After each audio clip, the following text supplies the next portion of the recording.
Inquilab TV prime time news కి స్వాగతం.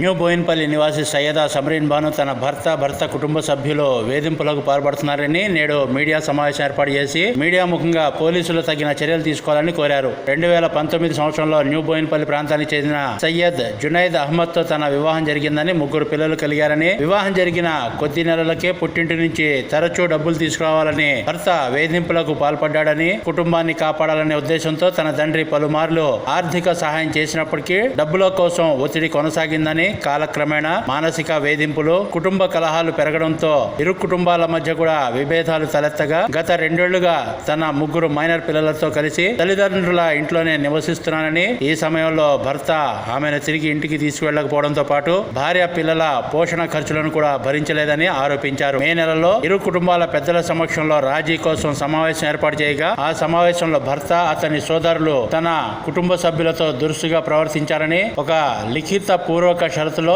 తన తండ్రి మీడియా ఎదుట అల్లుడికి క్షమాపణ చెప్పాలని, అల్లుడిని మంచి కష్టపడి పనిచేసే వ్యక్తిగా ప్రకటించాలని, భవిష్యత్తులో తనకు సహజ లేదా అసహజ మరణం సంభవించిన దానికి పూర్తి బాధ్యత తన తండ్రిదేనని, భర్త లేదా అతని కుటుంబానికి ఎలాంటి బాధ్యత ఉండదని ప్రకటించాలని కోరినట్లు పేర్కొన్నారు. తన కుటుంబ సభ్యులు ఈ షరతులను తిరస్కరించగా తన భర్త సయ్యద్ జునైద్ అహ్మద్ విడాకుల నోటీసు పంపించాడని, ఆ నోటీసులో సాక్షులుగా అతని తండ్రి అబ్దుల్ గౌస్ ఖాన్ లను ప్రకటించగా, అబ్దుల్ గౌస్ ఖాన్ కు విడాకుల నోటీస్ అని చెప్పకుండా మొదటి నోటీసుపై సంతకం చేయించుకున్నారని, రెండో నోటీసుపై మళ్లీ సంతకం చేయమని కోరగా ఆయన నిరాకరించారని, ఆయన సంతకాన్ని ఫోర్జరీ చేసి రెండో విడాకుల నోటీసును నోటరైజ్ చేసి అటెస్ట్ చేయించి పంపించినట్లు ఆరోపించారు. నోటీసును పరిశీలించిన అబ్దుల్ గౌస్ ఖాన్ అందులో ఉన్న సంతకం తనది కాదని, అది నకిలీ సంతకమని ధృవీకరించగా బోయిన్పల్లి పోలీస్ స్టేషన్ లో ఫిర్యాదు చేశామని, పోలీసులు దర్యాప్తు అనంతరం క్రైమ్ నంబర్ 407/2026 కింద సయ్యద్ జునైద్ అహ్మద్ పై ఎఫ్ఐఆర్ నమోదు చేసి దర్యాప్తు కొనసాగిస్తున్నారని, తనకు న్యాయం జరగాలని కోరుతూ ఈ వ్యవహారంలోని వాస్తవాలను ప్రజలకు తెలియాలనే ఉద్దేశంతో విడుదల చేసినట్లు సయ్యద్ సమరీన్ బాను పేర్కొన్నారు.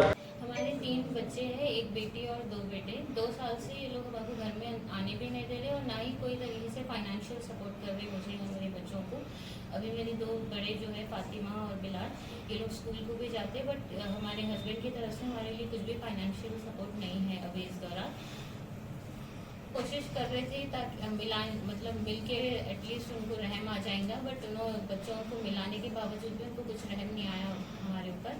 उन्होंने हमको और हमारे बच्चों को छोड़ के हमको ये भी मालूम पड़ा कि उन्होंने सऊदी कम्प्लीटली शिफ्ट हो जाने वाले थे और दूसरी शादी करने वाले थे.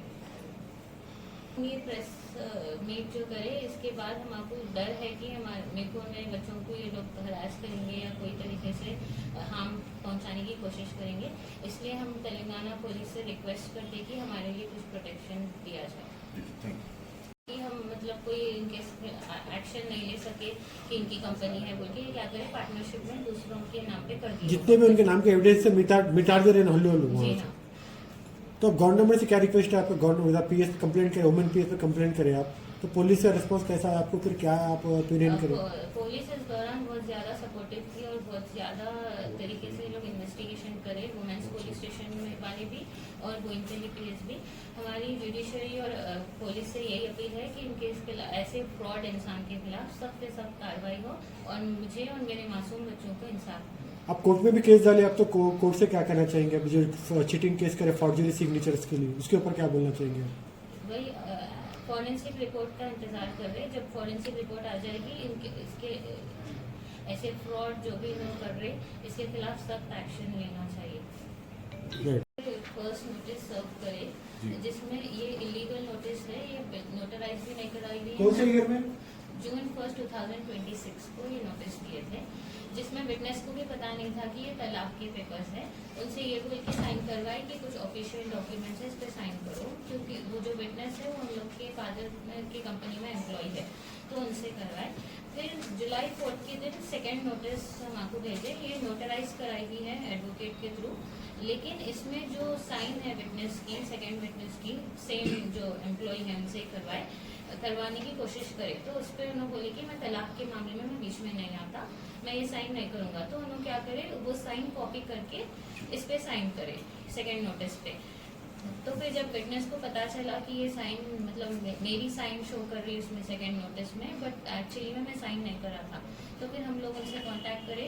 फिर उन्होंने बोले कि नहीं ये साइन मेरी नहीं होती, और हम जाके कंप्लेन करें बोइनपल्ली PS में। कब करे थे कंप्लेंट आप?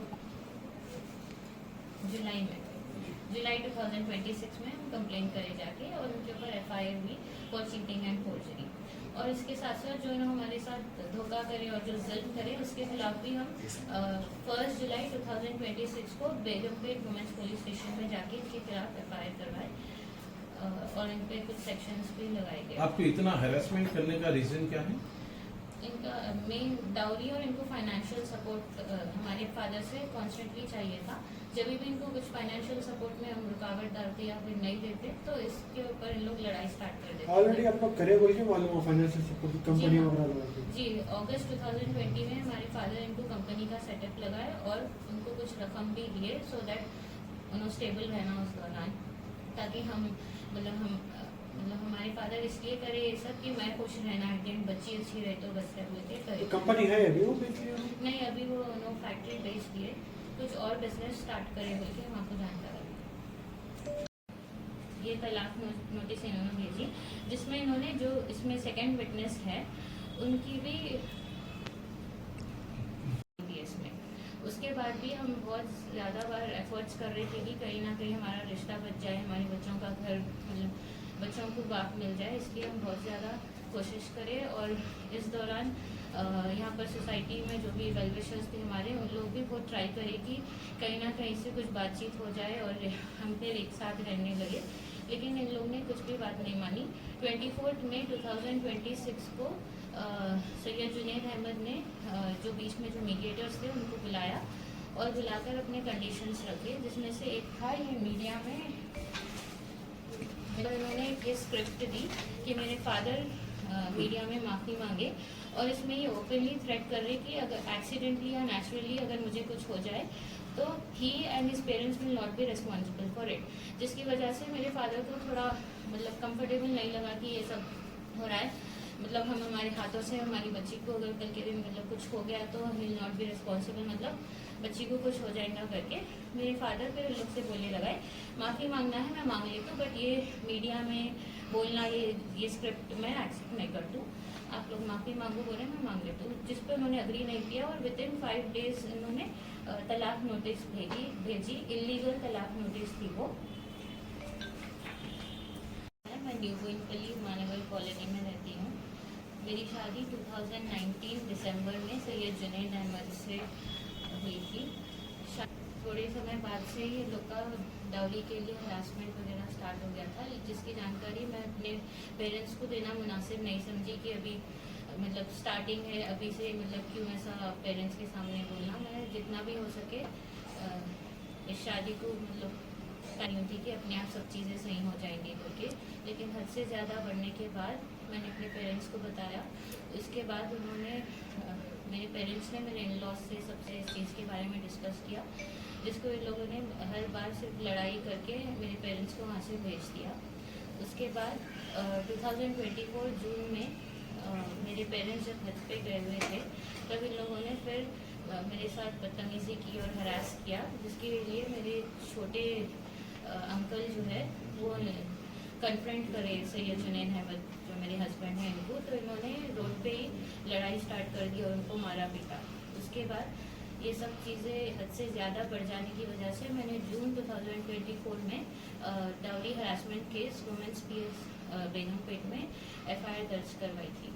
इसके बाद सैयद जुनैद अहमद ने मुझे कांटेक्ट करने की कोशिश की और हर बार मतलब मना रहे थे ताकि किसी तरह ये केस विड्रॉ कर दूं मैं। फिर इन्होंने इनके रिलेटिव्स को भी इन्वॉल्व किया, तो उनके रिलेटिव्स के थ्रू ये हर कंडीशंस मेरे से मनवा रहे थे कि तुम ये कंडीशंस मान लो, केस विड्रॉ कर दो, उसके बाद मैं तुम्हारा घर लेके चले जाती हूँ। तो मैंने हर चीज़ मानी ताकि मेरा और मेरे बच्चों का घर मतलब बस जाए, हम फिर एक साथ एज ए फैमिली फिर रह ले। तो सितंबर 13, 2025 में ये केस लोक अदालत में विड्रॉ हुआ। उसके केस विड्रॉ होने के फ़ौरन बाद ही सैयद जुनैद अहमद ने मुझे लेकर गए साथ में और मेरे को मार के रोड पे छोड़ दे के चले गए ऐसे। उसके बाद फिर हमने ये चीज़ें जो मीडिएटर्स थे बीच में उनके रिश्तेदार, उनको इन्फॉर्म किया। तो जब ये लोग भी उनको कन्फ्रंट करे तो ये लोग एक ही चीज़ बोले कि अब हम घर में नहीं बुलाते, और फॉल्स न्यूज़ बोल रहे थे ये लोग कि हम कंस्ट्रक्शन का काम स्टार्ट कर दिए वगैरह, तो अब तो हम घर में नहीं बुलाते, आप भी बीच में से हट जाइए। इसी दौरान सैयद जुनैद अहमद जो मेरे हस्बैंड हैं, उन्होंने फिर मुझे कैरेक्टर असैसिनेट करने की कोशिश की।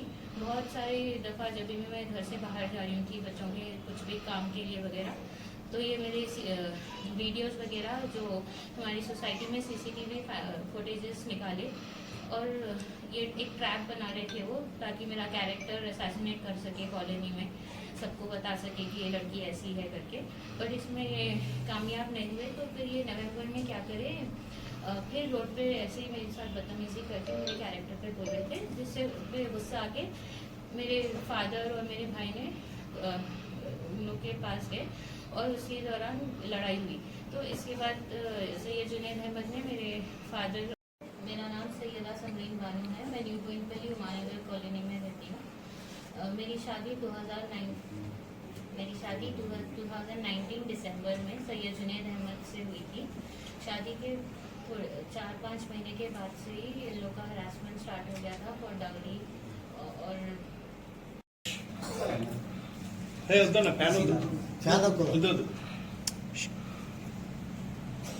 ఇన్క్లాబ్ టీవీ వీడియోలు మీకు నచ్చినట్లయితే లైక్ చేయండి, షేర్ చేయండి, కమెంట్ చేయడం మర్చిపోకండి. సబ్స్క్రైబ్ చేయని వాళ్ళు వెంటనే సబ్స్క్రైబ్ చేసుకోండి. మా వీడియోలు మీరు వెంటనే చూడాలనుకుంటే కింద ఉన్న గంట సింబల్ని గట్టిగా కొట్టండి.